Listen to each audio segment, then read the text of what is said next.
Hello, howdy again. So this is Area 7. I wanted to show you a few things about this for this update video. For starters, let's go ahead and this is the magic shop. I can go ahead and show that to you right here. So because this is one of the new systems that I've put in. In the old version of the game, I just went with the default stuff from RPG Maker VX Ace because it was my first game. I didn't really want to try and redo all the skills and make them all up myself and everything because I hadn't done it before.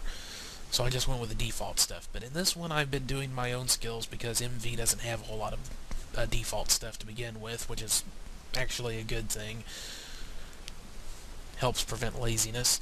But one of the systems I've implemented that I wanted to do, and I can show you that in the next video probably when I'm going to go into some of the database stuff that I've been working on and just to show you some of that stuff. But a spell system, learning system, so you can buy your spells here at the shop and then your caster will be able to learn them, the wizard. And that way you can buy every single spell if you want, but you don't have to. You can buy the ones you want to use.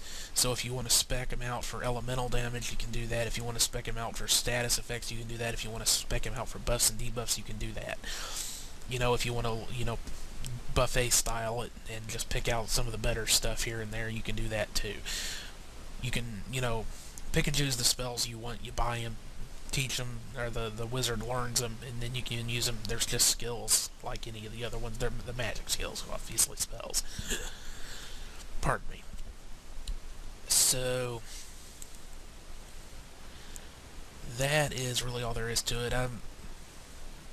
There's also some other stuff that's going to be going on in here that's based on a real life situation.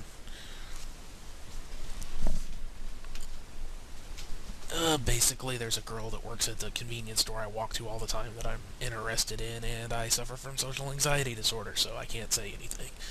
Because every time I want to try and talk to her, I have an anxiety attack.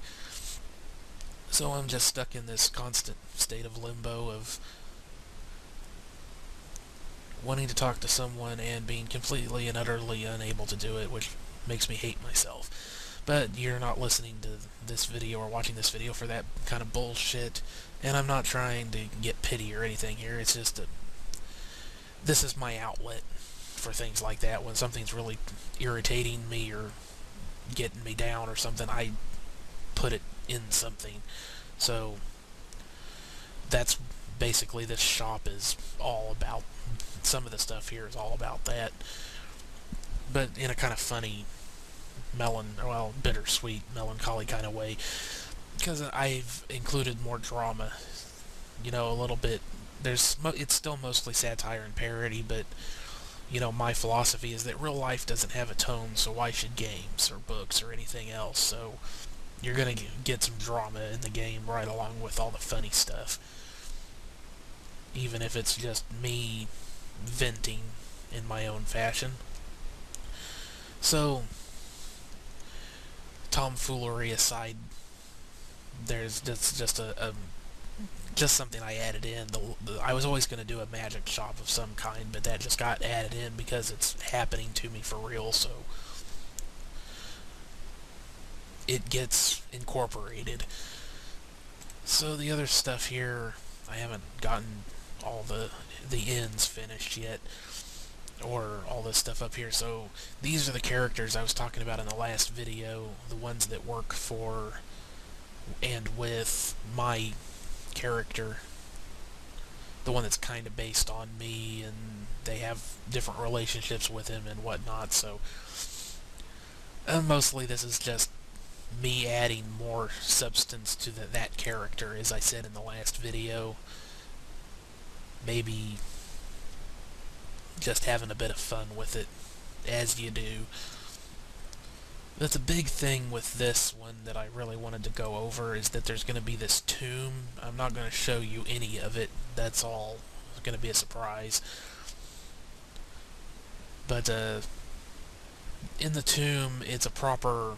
Well, it's a side thing. You don't have to do it, but there's going to be puzzles and proper RPG dungeon stuff. Since my dungeons in the game, there's 3. Since I think I've talked about it more than enough as it is. It's not a secret anymore. The game, I write poetry, and the game was built around a poetic convention, well, a rule that I made for the game. Because the original version was, as I've said before, about 60%, 70% parody RPG, satirical RPG, and 30-40% fan game, with Jacksepticeye as the lead character. Jack Hoth is a parody, and, he's a Wii Telly producer instead of YouTube, so on and so forth. But, his phrase that he likes to use is "like a boss," which is 3 words, 9 letters. So I built the entire game around 3 and 9. So there's 9 areas, 3 dungeons, 27 enemies in every area. And it's just a recurring pattern that you'll find all through the game.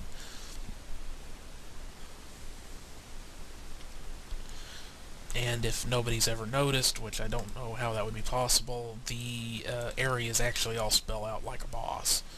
Actually, the pathways and stuff. I guess I'm giving that one away, but oh well. But then, I wanted to expand on the game, so this is a side area. It's not really included in the 3x9 stuff. It's just an add-on. But it's a proper dungeon with puzzles and lots of different stuff going on. So there's treasure, and you find a powerful artifact in there. And to bring in some more of the backstories and all the stuff to build up and add substance to my character, my dude that's in the game. One of the ones who works with and for him is going to be going into the dungeon, is going to join the party and go in the dungeon with you to complete that stuff. So I think that really covers this area. The only other thing that an addition here is I always had some characters here that it was just miscellaneous silly stuff. References to weird movies or TV shows or music or whatever. So I'm adding in a bunch more of that stuff. Again, so Area 7 is going to be pretty chock full. So I think that pretty much covers that subject pretty well. So we'll go ahead and move on. Thanks for watching. I'll see you on the next one. Bye-bye.